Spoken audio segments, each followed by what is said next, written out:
Chegamos à lição 13, foi muito bom tê-la conosco neste trimestre. Se Deus quiser, estaremos trabalhando com a lição do próximo trimestre, já no próximo ano. Mas foi um privilégio estarmos juntos aqui, que Deus lhe abençoe nesse final de ano e que as bênçãos de Deus possam fluir sobre você e sobre sua família. A lição 13 era uma espécie de apanhado geral, um resumão do que estudamos no trimestre, e o título é Líderes em Israel. É um destaque especialmente para a pessoa de Esdras e a pessoa de Neemias enquanto líderes. Em resumo, nós vamos tratar das marcas de um líder. E quais são essas marcas, ou marcas, melhor dizendo, ou distintivos de um líder? Uma coisa hoje tão necessária. O mundo vive uma crise nesse sentido. O primeiro item que se destaca é que líderes influenciam. Eu nunca vou esquecer da definição de líder que aprendi há muitos anos, né? Que líder é alguém que influencia.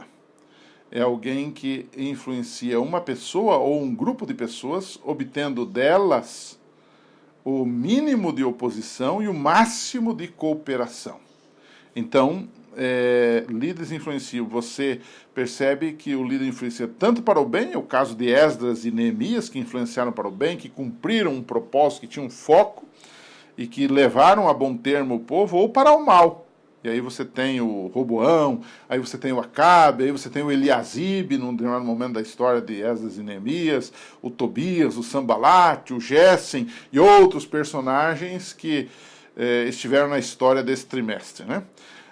Uma segunda marca de um líder é que líderes são ousados e corajosos. Sim, os líderes eles não são conduzidos, eles conduzem, né?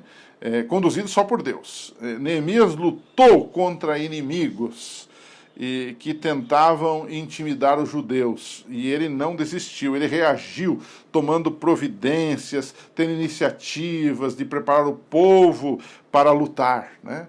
O servo de Deus não disse, bom, tudo bem, eu vou deixar tudo com Deus, ele faz tudo. Não, em vez disso, ele levou o povo a fazer a sua parte. Ele fez e deu exemplo e levou o povo também. Então o líder é, por excelência, um sujeito ousado, corajoso e mobilizador do povo também. Então, se você é um professor da escola sabatina, a sua unidade, você é o pastor dessa unidade, você é o Neemias, o Esdras dessa unidade, dessa igrejinha que você tem ali.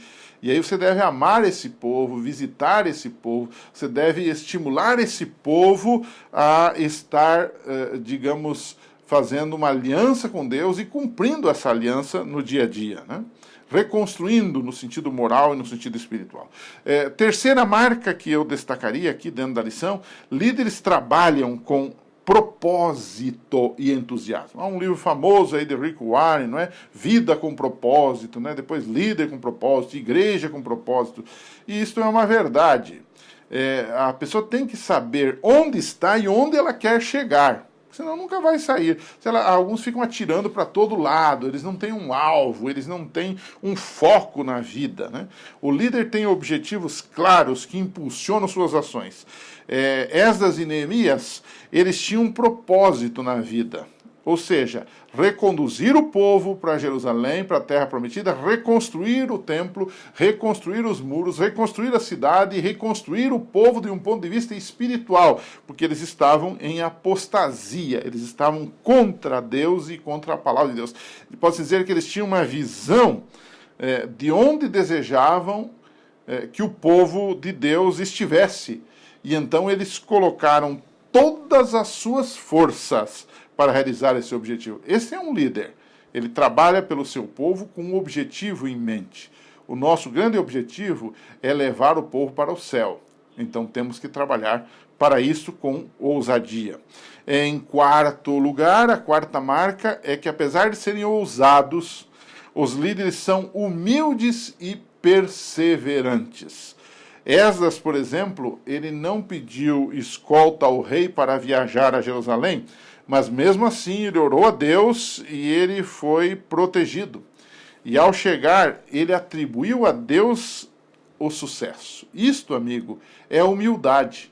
Humildade não é uma moça linda achar-se feia, um jovem com QI 120 achar-se burro, um sujeito que canta maravilhosamente bem achar-se um fracassado na música. Não.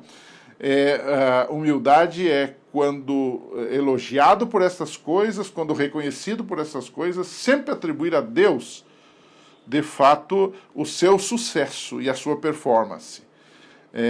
Isto é humildade. Humildade não é autoestima baixa, como alguns acham que é. Não é viver encurvado, como outros pensam. Mas humildade é atribuir a Deus todo o nosso sucesso, toda a nossa performance, toda a nossa, digamos assim, as coisas boas que fazemos. Isso é atribuir a Deus toda a honra, toda a glória. Em Esdras capítulo 8, 21 a 23, nós lemos isso. Ele tributou a Deus toda a honra. Neemias, por exemplo, também foi humilde quando ele não usou as suas prerrogativas de governador, né? Ele poderia receber dinheiro, recompensas como governador, mas naquele momento de crise ele deu um bom exemplo. Ele disse: eu não usei desse dinheiro, eu não usei dessas benesses. Ao contrário do que hoje nós ouvimos muito de pessoas que se locupletam no poder, ou seja, usam o poder, usam a posição para seus próprios interesses econômicos. Neemias não foi assim. Então ele era alguém humilde, mas era, ao mesmo tempo que era humilde, era perseverante no que fazia. Enfim, tanta coisa que nós temos na lição desse trimestre que o autor fez apenas um apanhado geral de algumas marcas que nós aqui discutimos. E nós estamos terminando esse trimestre certamente com muito aprendizado, né?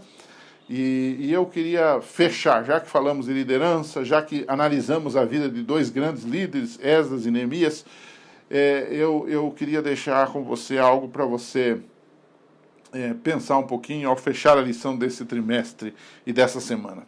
Por que será que o estilo de liderança servidora é tão difícil, tão exigente, mas ao mesmo tempo tão recompensador? Que é o estilo de liderança de Jesus, que estava ali para servir. O Filho do Homem veio para servir, não para ser servido, né? Por que é importante para um líder cristão ser também um servo?